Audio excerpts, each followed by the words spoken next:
मेरे प्यारे साथियों, परीक्षा पे चर्चा के इस महत्वपूर्ण एडिशन में आपका बहुत बहुत स्वागत है। इस बार परीक्षा पे चर्चा कुछ अलग है, कुछ खास है। बहुत सारे स्टूडेंट्स ने मुझे ये सजेशन भेजा था कि देश के अलग अलग हिस्सों में भी परीक्षा पे चर्चा होनी चाहिए। तो इस बार मैंने देश के अलग अलग हिस्सों में भी स्टूडेंट के साथ बैठ करके परीक्षा पे चर्चा की।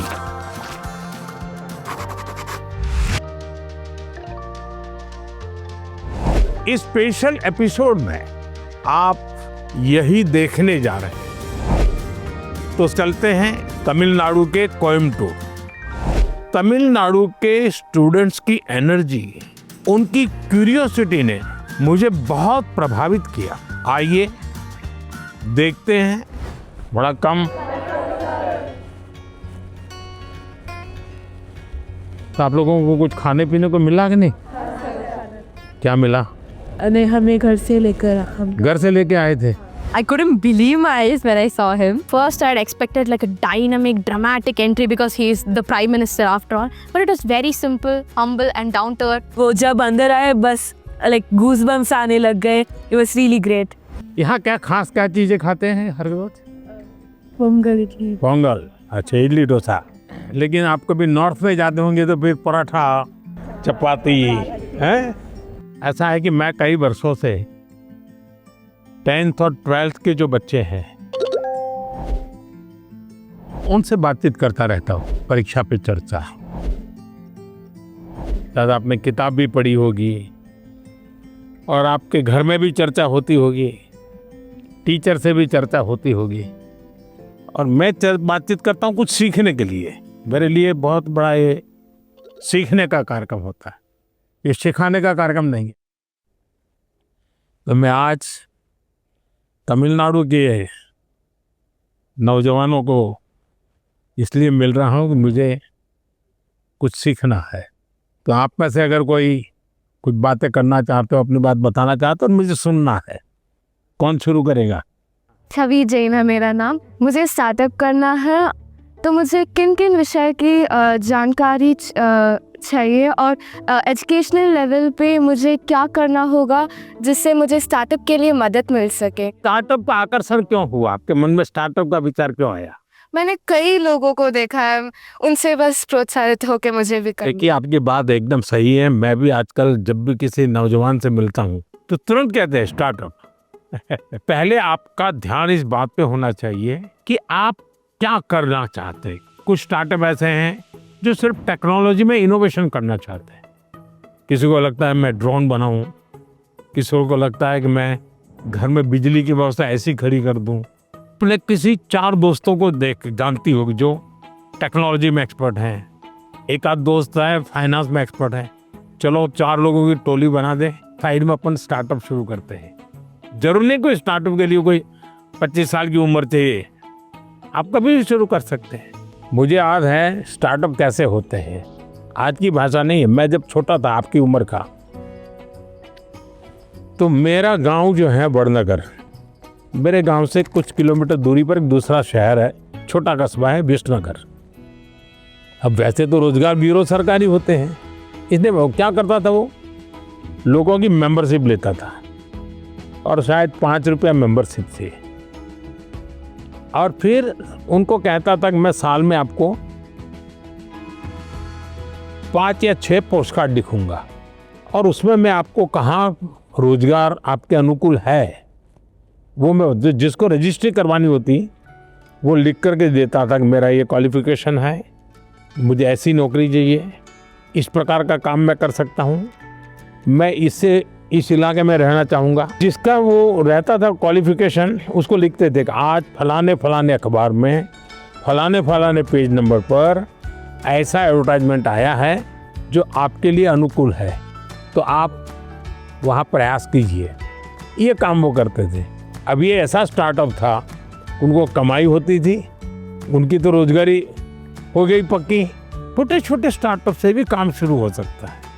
तो मैं समझता हूँ कि अगर आपकी रुचि है तो बहुत अच्छी बात है।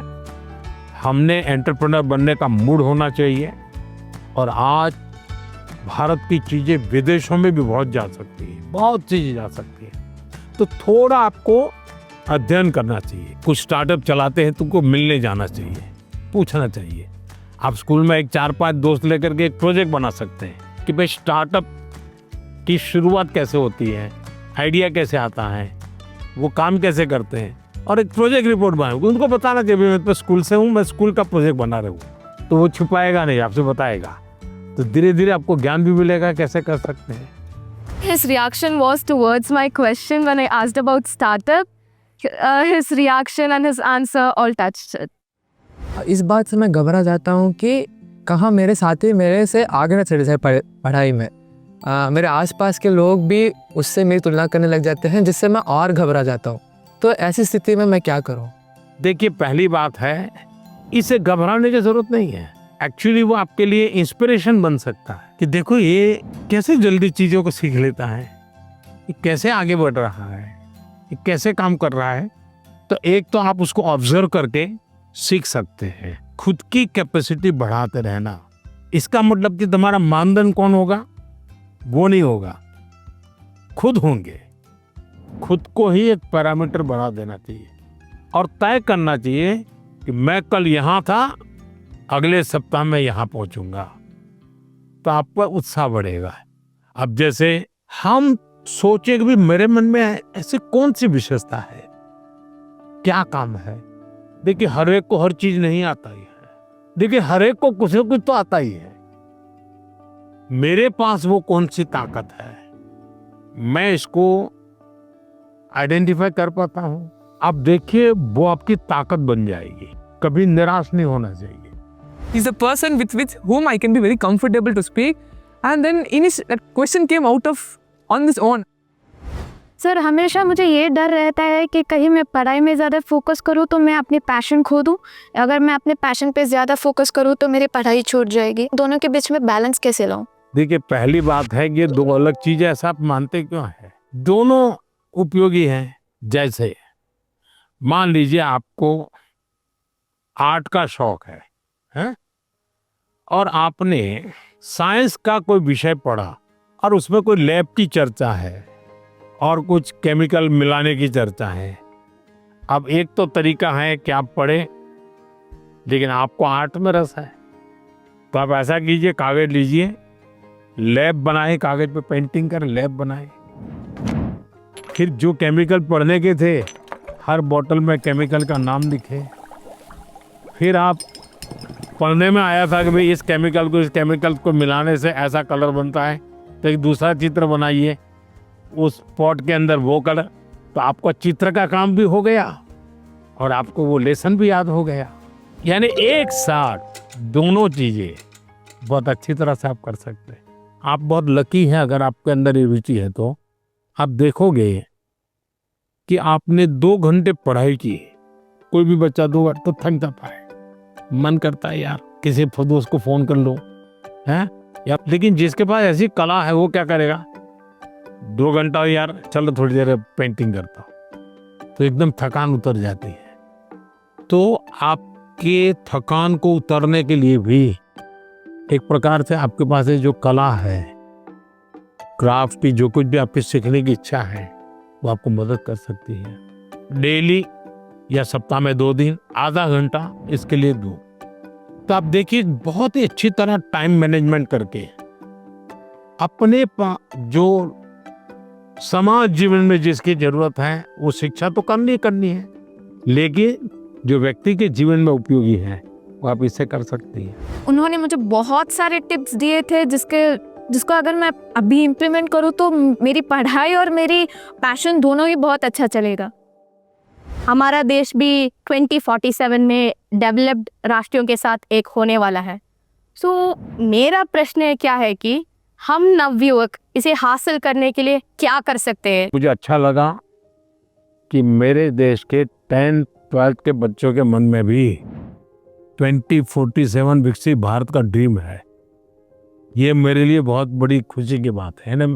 आज मुझे अब मजा आएगा। वाह, देखिए ये चीज है ना, अब 2047 में विकसित भारत यानी क्या है? आपने कभी सिंगापुर के विषय में सुना होगा। सिंगापुर एक जमाने में एक मछुआरों का छोटा सा गांव था, उसमें से आज इतना बड़ा बन गया। तो ली कुआन यू कहते थे कि भाई अगर हमको डेवलप कंट्री बनना है तो हमें अपनी आदतें डेवलप कंट्री के लोगों की होती वैसी बनानी पड़ेगी। हमें थर्ड वर्ल्ड कंट्री की तरह कहीं पर भी कूड़ा कचरा फेंक दिया, कहीं पर थूक दिया, ये नहीं चल सकता। सिर्फ कहीं जाना है, भाई यहाँ पर रेड लाइट है, मुझे स्कूटर खड़ा कर देना चाहिए। अब छोटी सी चीज है कि भाई हम परिवार में तय करेंगे कि हमारे घर में खाने के बाहर कुछ भी जूठा नहीं छोड़ेंगे। बताइए सब लोग ऐसा करें तो कितना खाना बचेगा, कितना बड़ा फायदा होगा। तो एक नागरिक के नाते मैं अगर इन चीजों का जीवन में ठीक से पालन करूं तो मतलब कि मैं विकसित भारत के लिए कंट्रीब्यूट कर रहा हूं। अब जैसे वोकल फॉर लोकल, मैं मेरे देश की चीजें खरीदूंगा, मैं भारत में जो चीजें बनी है उसको लूंगा। जैसे मैं कहता हूँ मेड इन इंडिया। अब कुछ लोग पैसे वाले लोगों को लगता है दुबई में जाके शादी करेंगे, वाह हिंदुस्तान में क्या कमी है भाई। हम सब देश के नागरिक छोटी छोटी चीजों को करें, हम जरूर विकसित भारत बनाने में अपना दायित्व निभा सकते हैं। He was shocked that, oh my God, a student is actually concerned about this. And he told us that it's the small steps that matter, not the large ones. मेरा आपसे प्रश्न ये है कि कोई भी छात्र या कोई भी मनुष्य अपना जीवन जब व्यतीत करता है तो बहुत सारी चुनौतियों का सामना करता है। तो ऐसे परिस्थितियों में उसका एक लक्ष्य होता है, पर जब चीज़ें डिफ़िकल्ट हो जाती है तभी हमको हमारा जो मोटिवेशन होता है जीवन व्यतीत करने में वो कम होता है। तो ऐसी स्थिति में सफलता प्राप्त करने के लिए हमें मोटिवेशन की ज़रूरत है या अनुशासन की? दोनों चीजें महत्वपूर्ण है जीवन में। अगर अनुशासन है ही नहीं तो कितना ही इंस्पिरेशन होगा तो वो इंस्पिरेशन क्या काम का आएगा। मान लीजिए एक किसान है, उसको प्रेरणा मिल रही है, बगल वाला किसान बहुत फसल कर रहा है, इंस्पिरेशन है कि यार उसकी तो 1 एकड़ भूमि है, मेरी तो 4 एकड़ भूमि है, वो ज्यादा कमाता है, मैं कम कमाता हूं, तो उसको इंस्पिरेशन तो वहां से मिलता है।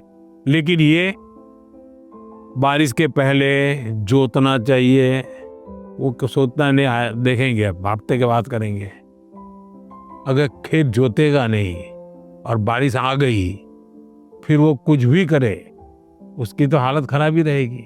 तो उसके अंदर वो डिसिप्लिन नहीं था, इंस्पिरेशन था कि मैं उसकी जितनी कमाई करूं, लेकिन डिसिप्लिन नहीं थी। भाई मुझे इस समय के पहले खेत जोत के रखना चाहिए, बीज की जरूरत है ला करके रखना चाहिए, बीज को तैयार करने का काम करना चाहिए, तो डिसिप्लिन नहीं था।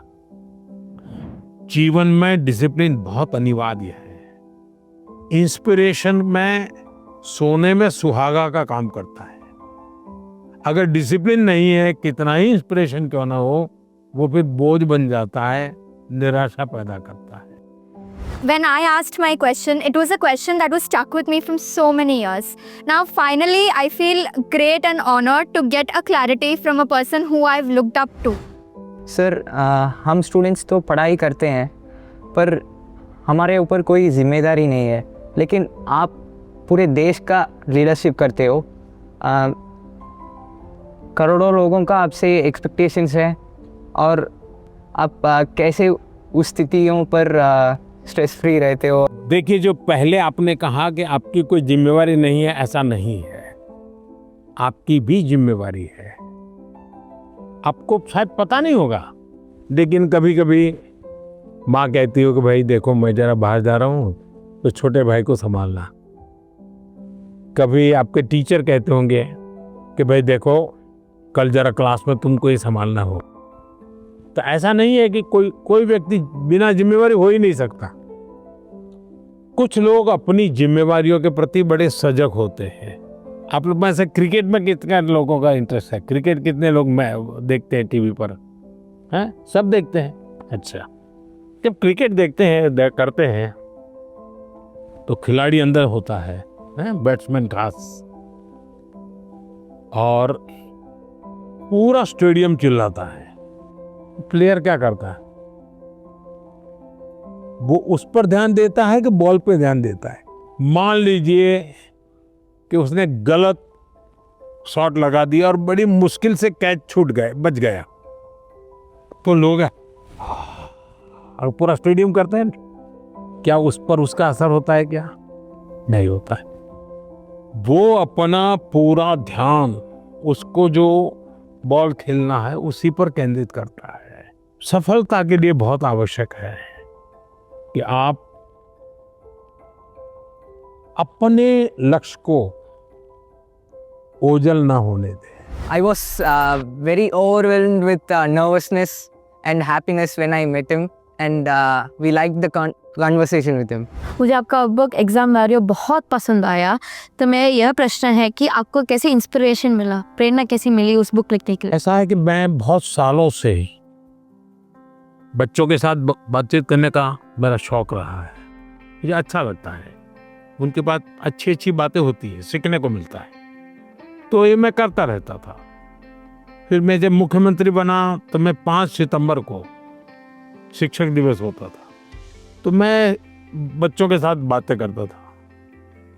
जब मैं दिल्ली आया तो मेरे मन में आया कि मैं ये 10th और 12th के समय जो ये बाप एक हवा खड़ा हो गया है, पूरे घर के अंदर कर्फ्यू लग जाता है। टीवी नहीं, मित्र नहीं, मोबाइल नहीं, यानी हर कोई देखता है, क्या करता है, पढ़ता है कि नहीं पढ़ता है, पढ़ता है कि नहीं पढ़ता है, पूरा घर में ये हो जाता है, एक बड़ा युद्ध सा माहौल बन जाता है। मुझे लगा ये बंद होना चाहिए। इसमें से मुझे विचार आया और मेरे कुछ साथियों ने मुझे इसको जरा आइडियाज रिफाइन करके दिए, तो मैंने फिर इसको पकड़ लिया। मैंने कहा ये मैं हर साल करूँगा, और ये मेरे अपने सामर्थ्य से नहीं डेवलप हो रहा है, ये आप लोगों की भागीदारी से डेवलप हो रहा है।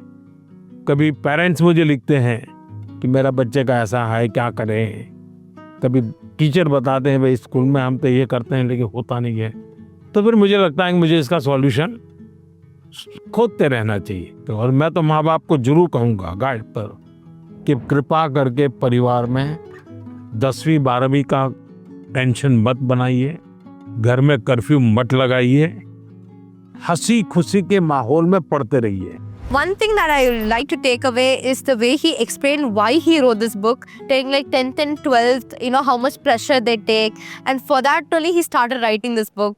सर, आजकल के ज़माने में एआई का प्रभाव बढ़ते ही जा रहा है। हम देख सकते हैं कि कई कंपनियों में इंसान नहीं बल्कि एआई एम्प्लॉयज़ भी होते हैं। तो मेरा ये सवाल है कि क्या हम एआई को डरना है, और हम अपने फ्यूचर करियर लेने के समय क्या क्या याद रखना चाहिए? देखिए, हर युग में जब भी कोई नई टेक्नोलॉजी चर्चा होती है, कंप्यूटर आया तो चर्चा हो रही क्या हो जाएगा सब, तो ये हर युग की ये चर्चा का विषय रहा है। हमें किसी चीज से डरना नहीं चाहिए। हमारी कोशिश होनी चाहिए, एक, हम उसके गुलाम नहीं बनेंगे। मैं अपने जीवन में मैं ही निर्णायक रहूंगा, वो मेरा मालिक नहीं बनेगा। जैसे कुछ बच्चों का है, मोबाइल उनका मालिक बन गया। अगर मोबाइल नहीं है तो खाना नहीं खा सकता है, टीवी नहीं है तो जी नहीं सकता है, मतलब ये आप उसके गुलाम बन गए। मैं गुलाम नहीं बनूंगा। एक बार मन में ये पक्का करना, हर टेक्नोलॉजी का हम ज्यादा उपयोग कर सकते हैं। अगर मैं एआई को पूछूं मुझे ये किताब कहाँ से मिलेगी, कौन सी है, इस विषय पे अच्छी किताब कौन सी है, हो सकता है वो गाइड करे, आपके लिए काम आएगा। लेकिन तुम कहोगे मैं ही पढ़ूंगा, तुम ही मुझे बता दो अंदर क्या है, तो फिर गड़बड़ हो जाए। और हमेशा ही नेचर ऑफ जॉब बदलेगा, नेचर ऑफ जॉब बदलना है। और पहले भी जब बैलगाड़ी में लोग जाते थे तो एक प्रकार का जॉब था, अब वो हवाई जहाज में जाने लगा तो बहुत कुछ बदल गया। लेकिन जीवन तो चलता रहा। तो मैं समझता हूँ हमने टेक्नोलॉजी को समझना होगा, खुद का विस्तार करना होगा, उसमें उस टेक्नोलॉजी की ताकत को जोड़ना होगा, हमारे कामों में वैल्यू एडिशन करें।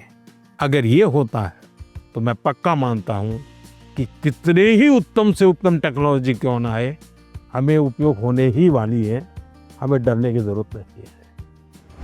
साथियों, कोयम्बटूर के हमारे युवा साथी पढ़ाई के साथ साथ एआई, स्टार्टअप और फ्यूचर की टेक्नोलॉजी को लेकर बहुत जागरूक है। और मैं कह सकता हूँ यही तो है युवा भारत की युवा सोच, जो विकसित भारत 2047 के संकल्प को नीत नई मजबूती दे रही है। परीक्षा एक ऐसा अवसर है और परीक्षा के लिए हेल्दी कंपटीशन की भावना हमारी तैयारी को और बेहतरीन बनाती है। इन सभी चर्चाओं में स्थान अलग अलग थे, स्टूडेंट्स अलग अलग थे, अनुभव अलग थे, लेकिन हर चर्चा का उद्देश्य एक ही था, हर स्टूडेंट को सुनना, समझना और साथ मिलकर कुछ न कुछ सीखना। आप सभी को मेरी बहुत बहुत शुभकामनाएं, बहुत बहुत धन्यवाद। இனி செல்லும் இடமெல்லாம் செய்தி. தந்தி டிவியின் வாட்ஸ்அப் சேனலை ஃபாலோ பண்ணினா செல்ல இருக்கும் இடமெல்லாம் செய்தி. இதோ QR கோட் இப்பவே ஸ்கேன் பண்ணுங்க, ஃபாலோ பண்ணுங்க.